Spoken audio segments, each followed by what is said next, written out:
Hành trình yêu thương mùa Noel.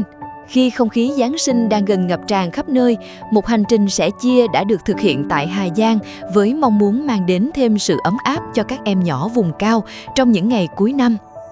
Những món quà giản dị như áo ấm, giày mới và bánh kẹo đã được gửi trao cùng sự quan tâm và những lời chúc tốt đẹp trong mùa Noel. Không chỉ là những phần quà nhỏ, đó còn là sự đồng hành và sẻ chia để mùa đông nơi vùng cao trở nên gần gũi hơn và ấm áp hơn. Hy vọng những điều tích cực sẽ tiếp tục được lan tỏa, mang theo thật nhiều niềm vui và nụ cười trong mùa lễ hội cuối năm.